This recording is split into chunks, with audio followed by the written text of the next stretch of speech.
say it ain't so. Could there be any evidence that Jesus really existed? Now, truth of the matter is, in order to prove that, you can't use the Bible. The Bible can't be considered as a reliable historical source for whatever reason. I don't know. But is there any documentation or any historical proof that a man named Jesus or Jesus of Nazareth actually existed in history? There are some people that say Jesus never existed. So what documentation do we have? Is there any supporting documentation to prove the fact that Jesus Christ actually existed? And my answer to that question would be an affirmative. In the affirmative, yes. I'm glad you asked. Let's take a look at them.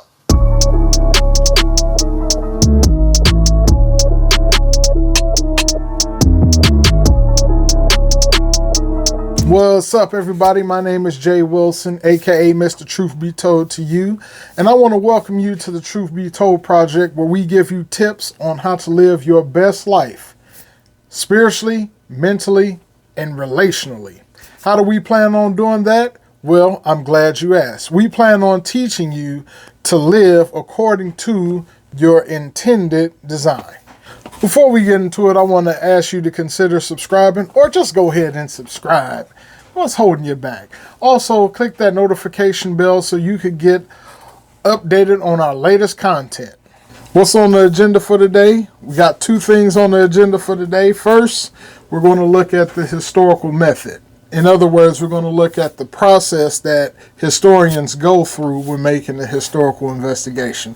Two, we're going to utilize that same method to prove that Jesus Christ did in fact exist in real history without utilizing the Bible. Let's get it. Yeah, get into it. All right, folks. Now, as we start off, we want to go ahead and define the historical method or historiography. Now, before we begin to discuss and analyze anything historical, whether a person, place, or thing, it is imperative, it is very important that we understand the historical method, or should I say, historical research. What is historical research or historiography?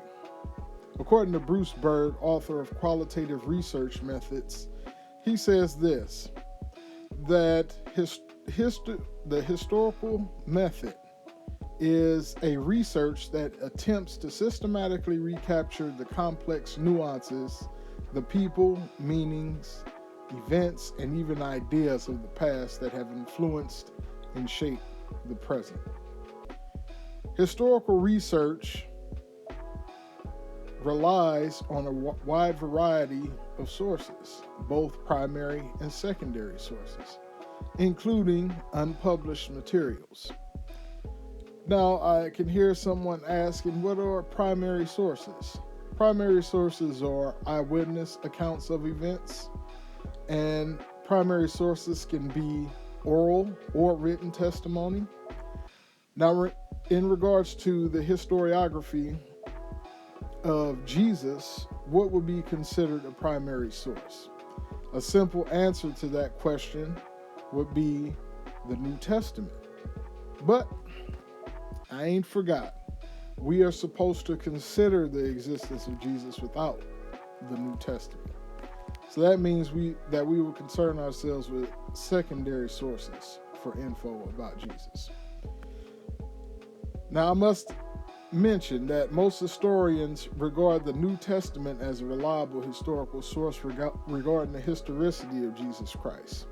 Now, there are many that disregard the testimonies about miracles because the simple fact is that they cannot be proven scientifically. We can't prove miracles scientifically.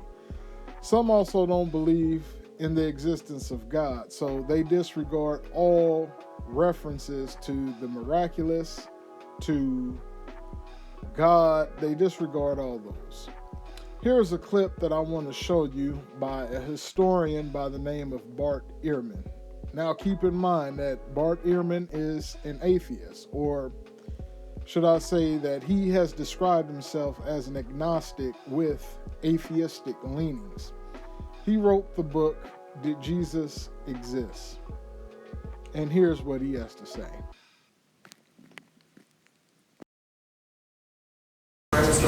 Yeah, well, I do.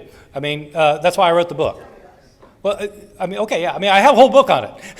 I mean, there is a lot of evidence. I mean, there is so much evidence that it is not. I mean, I know in the crowds you all run around with, it's commonly thought that Jesus did not exist. Let me tell you, once you get outside of your conclave, there's nobody who. I mean, this is not even an issue for scholars of antiquity. It is not an issue for scholars. There is no scholar in any college or university in the Western world who teaches classics, ancient history, New Testament, early Christianity, any related field who doubts that Jesus existed. Now, that is not evidence. That is not evidence. Just because everybody thinks so doesn't make it evidence. But if you want to know about the theory of evolution versus the theory of creationism, and every scholar in every reputable institution in the world believes in evolution, it may not be evidence, but if you've got a different opinion, you better have a pretty good piece of evidence yourself. The reason for thinking Jesus existed is because he is abundantly attested in early sources. That's why. And I give the details in my book. Early and independent sources indicate that certainly that Jesus existed. One author that we know about knew Jesus' brother and knew Jesus' closest disciple, Peter. He's an eyewitness to both Jesus' closest disciple and his brother. So, I mean, I'm sorry, but again, I respect your disbelief, but if you want to go where the evidence goes, I think that atheists have done themselves a disservice by jumping on the bandwagon of mythicism, because, frankly, it makes you look foolish to the outside world. If that's what you're going to believe, you just look foolish. You are much better off going with historical evidence and arguing historically rather than coming up with the theory that Jesus didn't exist. We've done that. We've considered what Bart Ehrman said. Now let's talk about secondary source. What can be considered a secondary source or secondary sources? Secondary sources can be oral or written. Primarily, a secondary source is secondhand accounts of events, places, and people. Now that we understand the historical method and what historians do when investigating historical matters, is what are the steps that they take when doing historical research. Historical research involves the following steps. There are several steps that historians go through. First, they identify an idea, a topic, or research question. In our case, our question is, did Jesus exist? Second, they conduct a background literature review. That's what I have done, and that's what I present to you today, some literature that proves that Jesus Christ did exist. I also encourage you, don't just take my word for it. I want you to investigate this stuff for yourself. Please do not just take my word for it. The third step is they refine the research idea in questions. What are they trying to figure out, basically? The fourth step that is taken when doing historical research is they determine the historical methods will be the method to be used. Fifth, they identify and locate primary and secondary sources of data. 6, they evaluate the authenticity and the accuracy of source materials. And 7th, they analyze the date and develop a narrative exposition of the findings. That's according to Bruce Berg in his book Qualitative Research again. That is the process that I went through. And that is the process that historians go through when investigating anything of historical value. It is also the steps that detectives make when investigating crimes. You guys watch First 48, how they listen to testimony in first and second hand accounts. They look at DNA evidence, they look at ballistic evidence, and then they pretty much shape their narrative based on that and crack the case. All right, are there any sources outside of the New Testament that support the existence of Jesus Christ? And as I said before, the answer is yes. When I began my research, I wanted to consider sources that were not Christian, and there are quite a few, but I have only chosen 8. Also want to define proof. According to the Webster's Dictionary, proof is the cogency of evidence that compels acceptance by the mind of a truth or fact. It is also the process or an instance of establishing the validity of a statement, especially by derivation from other statements in accordance with principles of reasoning. Okay? And it is something that induces certainty or establishes validity. So these documents, based upon the definition that is given by the Webster's Dictionary, the documents that I present to you are considered proof that Jesus did exist. The first secondary source we're going to consider is coming from a former Roman governor, Pliny the Younger, who lived from AD 61 to approximately 112. He was the governor of the province of Bithynia Pontus, which is modern-day Turkey along the Black Sea. He was governor during the reign of the Emperor Trajan, who lived from AD 98 to 117. Pliny wrote about his encounters with Christians and describes the faith from the perspective of a non-believer. The document that we have from Pliny is his correspondence that he had with the Emperor Trajan.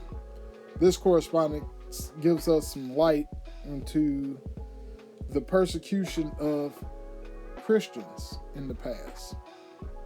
Pliny was writing to get some direction from the emperor on what he should do with Christians. Pliny was responsible for punishing Christians that refused to renounce their faith.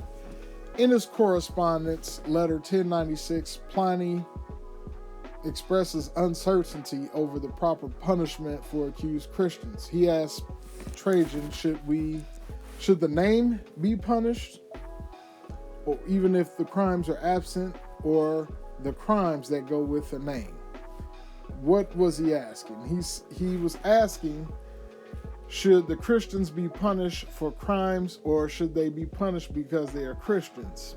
What was the crimes that Christians were accused of?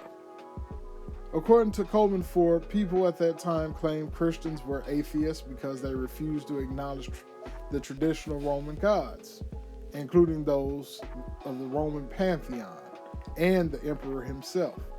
Scholars say that if they recanted their faith, they were set free. They wouldn't have to suffer any punishment, or the degree of punishment was dependent on their citizenship as Romans. Roman Christians who refused to recant their faith were sent to Rome for trial. Non-Roman Christians, on the other hand, who maintained their allegiance to Christ, they were executed immediately without trial. It was a rap for them. No ifs, ands, buts about it. Now, in another letter that he wrote to the Emperor Trajan, letter 96, there is information that Pliny collected from Christians who renounce their faith.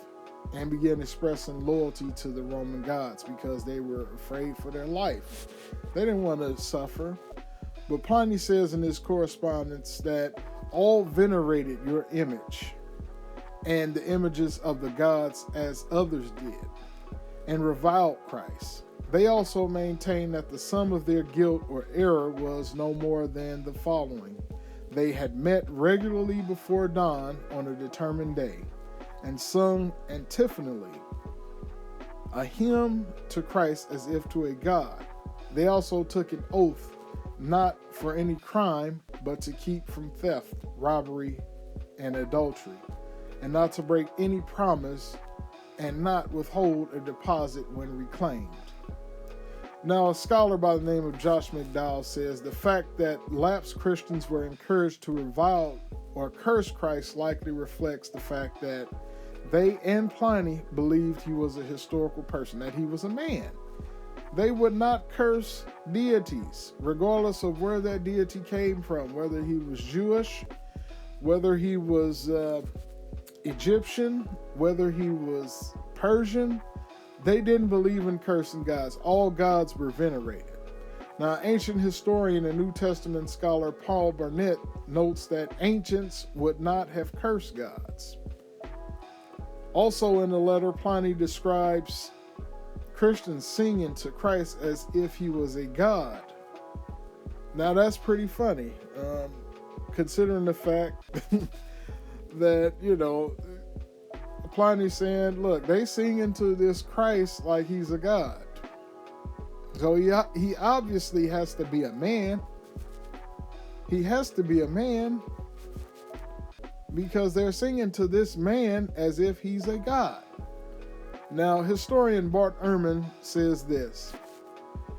He says that Pliny thought this was something other than a god. Just pretty much what I said. He says Pliny thought that Jesus was other than a god. In other words, he was a man. Okay? They believed that Jesus was a historical figure. Now let's move on to our next secondary source.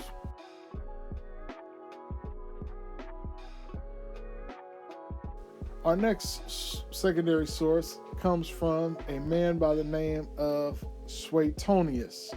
Suetonius was a Roman historian and court official under the Emperor Hadrian. Suetonius wrote two important works, The Lives of the Caesars.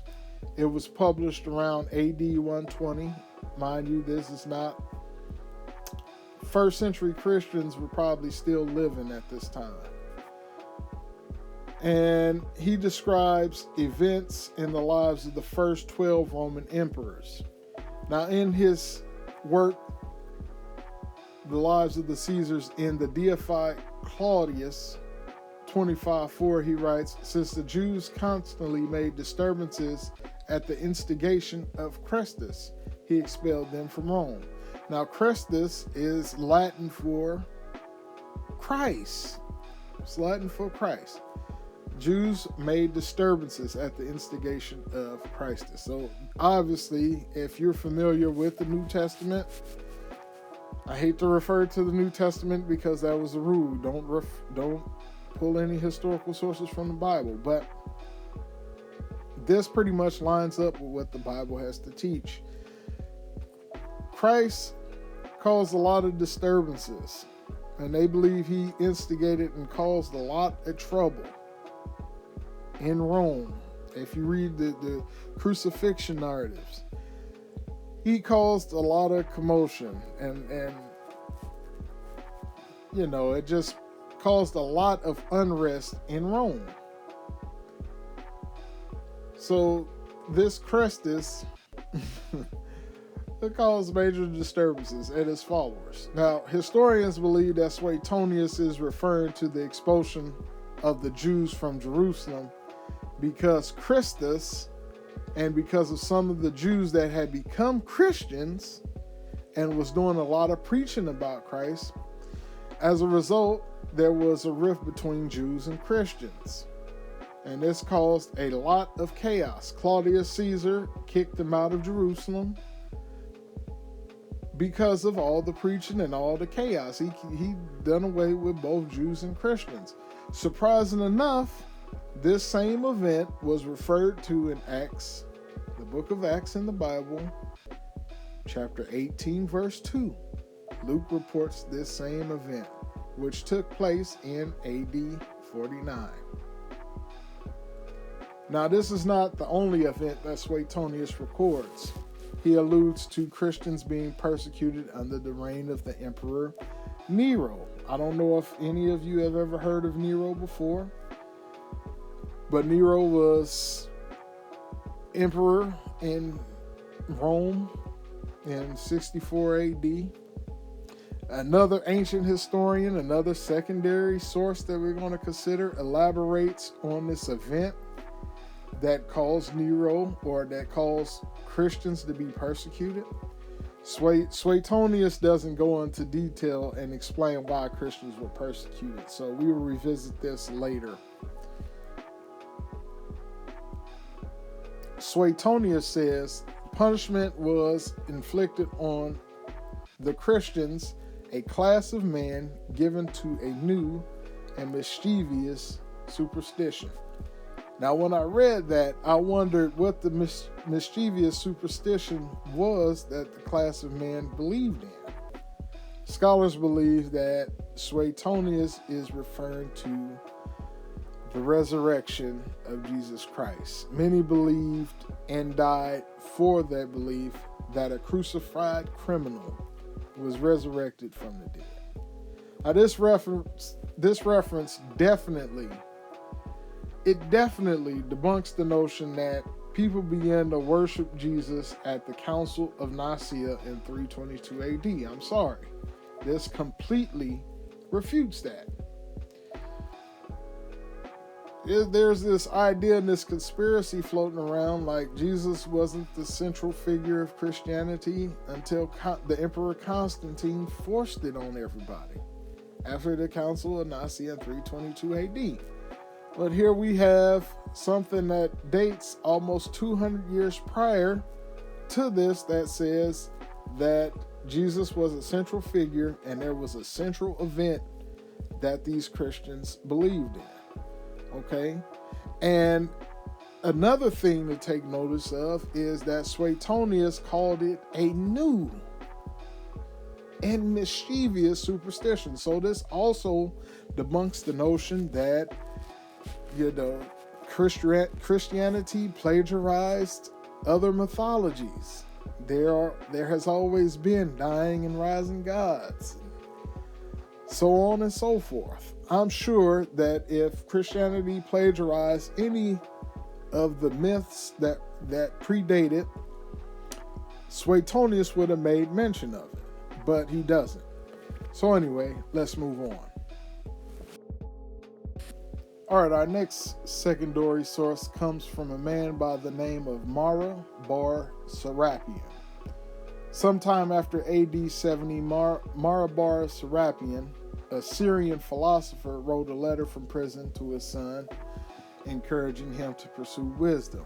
So that's the document that we're going to take a look at today. It's our next historical source.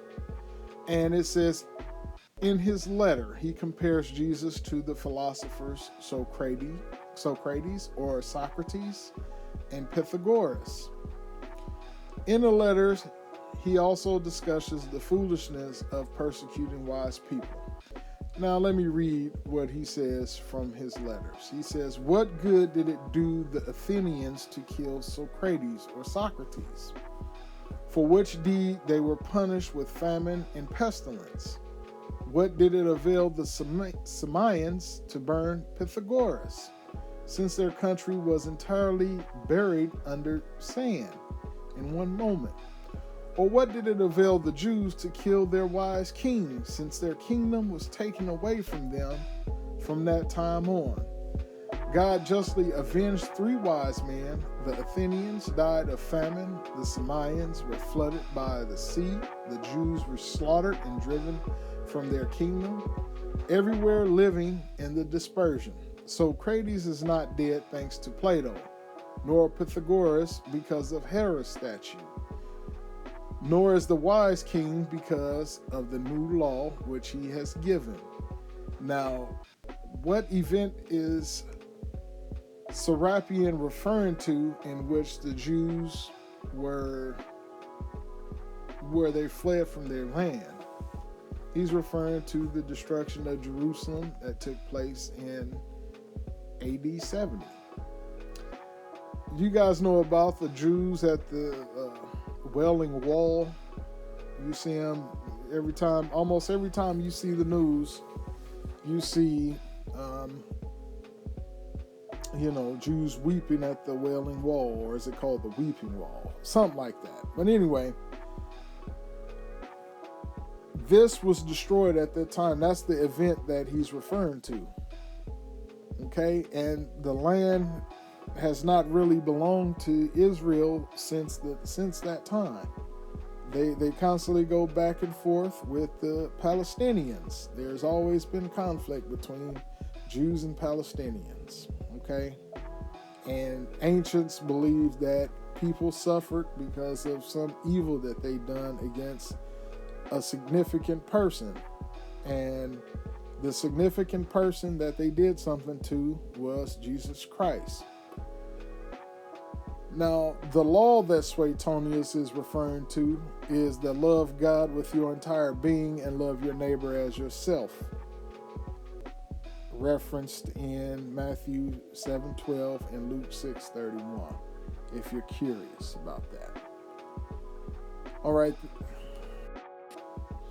right, our next secondary source comes from Cornelius Tranquilis Tacitus.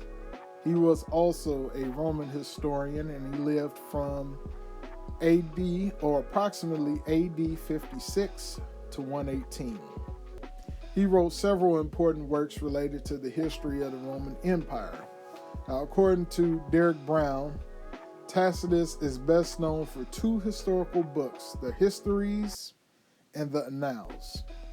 Now, in his book Annals, what Tacitus has to say pretty much lines up with what Suetonius said about Christians being persecuted. Remember Suetonius? We was talking about him a little earlier. Tacitus goes into a little bit more details, and he says that in AD 64, a fire broke out in Rome that created complete devastation. People at that time believed that the Emperor Nero, you guys remember Nero, right? Nero was the culprit behind the fire because he wanted to rebuild Rome with his own ideas, and he wanted to make himself look good. So they believe he was behind this great fire. Now, in order to stop the public outcry, because he realized that he was kind of being exposed, Nero began to blame Christians. He wanted to cover his tracks so bad that he blamed Christians. Now, Tacitus explains, therefore, to squelch the rumor, Nero created scapegoats and subjected to the most refined tortures those whom the common people call Christians. Hated for their abominable crimes, their name comes from Christ, who during the reign of Tiberius had been executed by the procurator Pontius Pilate. Suppressed for the moment, the deadly superstition broke out again. Not only in Judea, the land which originated this evil, but also the city of Rome, where all sorts of horrendous and shameful practices from every part of the world converge and are fervently cultivated. This is pretty interesting because this, again, lines up with what the Bible teaches about Jesus Christ, Tiberius Caesar, and Pontius Pilate. Okay, all these people existed in history. Now, what makes this significant is that it comes from, all right, our next secondary source comes from a man named Flavius Josephus. Josephus was a military officer and historian in Israel, fighting against the Romans. During the battle, he was captured and eventually made a Roman citizen after his Roman captors took a liking to him. In Rome, Josephus wrote books and volumes, many of which were on Jewish history. All right. Now, we must keep in mind that Josephus was an eyewitness to the events that took place in the first century. Now, here is a pretty good quote that we have from Josephus about Jesus. And it says, "At this time there appeared Jesus, a wise man, for he was a doer of startling deeds, a teacher of people who received the truth with pleasure, and he gained a following, both among many Jews and among many of Greek origin. And when Pilate, because of an accusation made by a leading man among us, condemned him to the cross, those who had loved him previously did not cease to do so. And up until this very day, the tribe of Christians named after him has not died out." Oh, now that's pretty wild. Not only did this eyewitness, he's an eyewitness, he was a first century historian, he was an eyewitness, I have to keep emphasizing that. He made a reference to Jesus, Pontius Pilate, and the leading men, the Sanhedrin of Jews. Those were the men who were leading the Jewish community in the first century. Now, I can stop right there. That's good. But nope, I'm not going to stop there. Josephus made another reference to a biblical figure, not only Jesus, but to guess who? John the Baptist. And it says, "Now some of the Jews thought that the destruction of Herod's army came from God, and that very justly, as a punishment of what he did against John that was called the Baptist. For Herod slew him, who was a good man and commanded the Jews to exercise virtue, both as to righteousness towards one another and piety towards God, and so to come to baptism, for that the washing with water would be acceptable to him, if they made use of it, not in order to the putting away for the remission of some sins only, but for the purification of the body, supposing still that the soul was thoroughly purified beforehand by righteousness. Now when many others came in crowds about him, for they were greatly moved or pleased by hearing his words, Herod, who feared lest the great influence John had over the people might put into his power the inclination to raise a rebellion, for they seemed ready to do anything he should advise, thought it best by putting him to death to prevent any mischief he might cause, and not bring himself into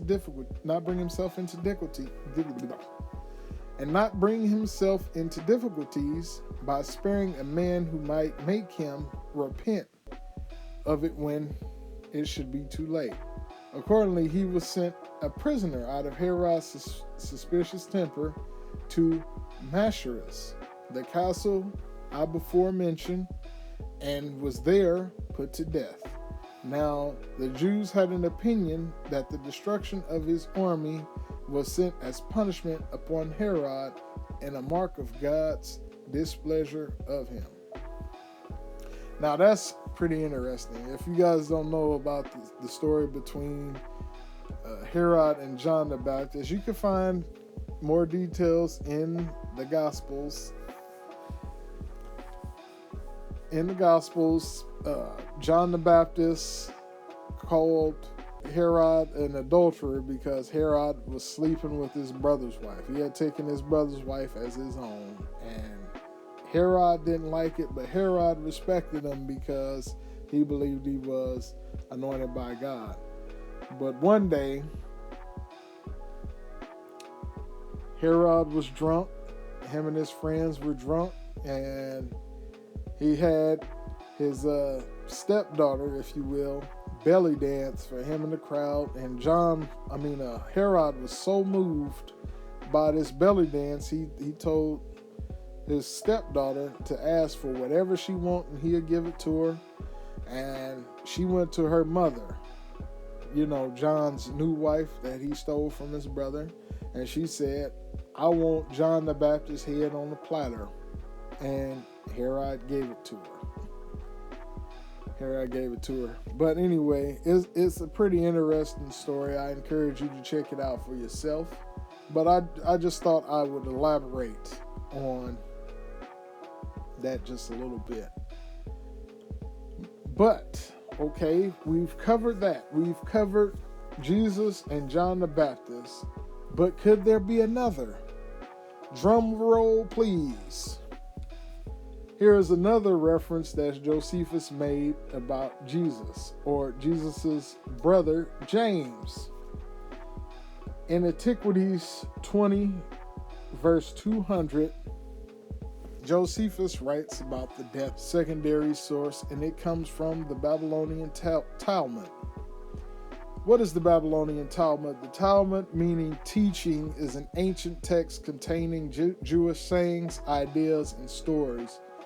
And it concludes the Mishnah, or the oral law, or the oral tradition, and the Gemara, the completion.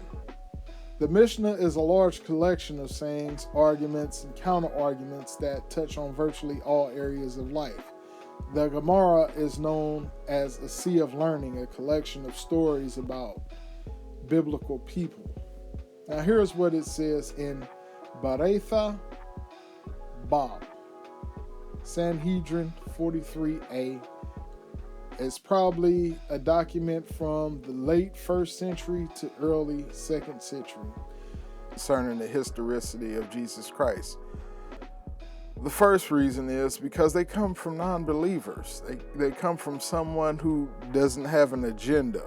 Well, the agenda seems from some of them was that they wanted to stop Christianity, except for two.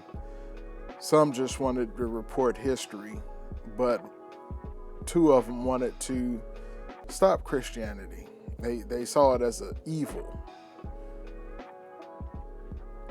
They saw it as an evil. Now you may be asking, what does this prove? It proves that when you apply the historical method, you could come to the conclusion that Jesus Christ existed in history. Let us look at the historical method again. What is the historical method? First, it is the research. It is a research that attempts to systematically recapture the complex nuances of the people, the meanings, the events, and even ideas of the past that have influenced and shaped the present. Okay? And we almost always have to remember that historical research relies on a wide variety of sources, both primary and secondary, including unpublished materials. And keep in mind today, we have only concerned ourselves with just a few secondary sources. And there are a lot more sources to confirm the existence of Jesus Christ.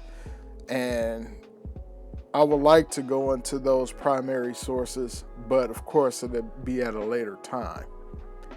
I just want to thank you for watching, and I want to ask you to make sure you comment below. If you have any questions, don't be afraid. Feel free to inbox me. And just thank you for watching. Peace.